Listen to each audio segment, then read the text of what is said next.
നമസ്കാരം, ഫുക്രിയിലേക്ക് സ്വാഗതം. ക്രിസ്ത്യാനോ റൊണാൾഡോയുടെ അൽ നസർ തോറ്റു.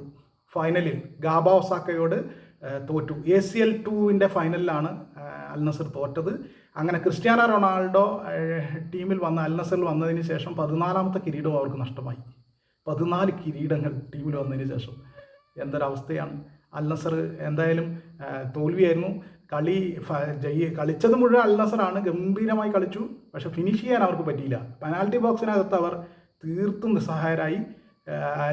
അത് കൃത്യമായി ഉപയോഗപ്പെടുത്തിയ എതിരാളികൾ ഗാബ ഒസാക്ക 29ാമത്തെ മിനിറ്റിൽ ഹമ്മറ്റിലൂടെ ഗോളടിച്ച് അവർ കപ്പ് കൊണ്ടുപോയി.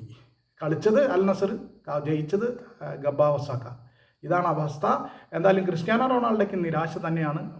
എപ്പോഴും നിരന്തരം ഈ നിരാശയാണ് CR7 ഉണ്ടാകുന്നത് എന്നത് ദൗർഭാഗ്യകരമാണ്.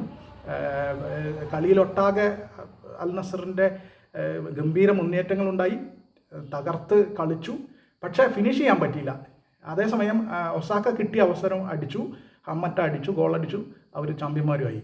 അങ്ങനെ ACL 2 ചാമ്പ്യന്മാരാകാമെന്നുള്ള പ്രതീക്ഷയും അൽ നസറിന് പോയി.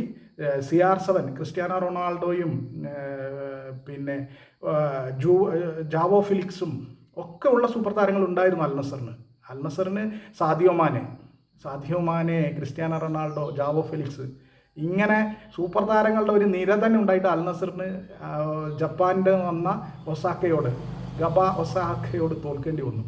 ഒന്നും ചെയ്യാൻ പറ്റിയില്ല. അവർക്ക് അവസരങ്ങളുടെ പെരുമഴയായിരുന്നു. പക്ഷെ ഒന്നും ഗോളടിച്ചില്ല, ഫിനിഷിങ് ചെയ്യാൻ പറ്റിയില്ല.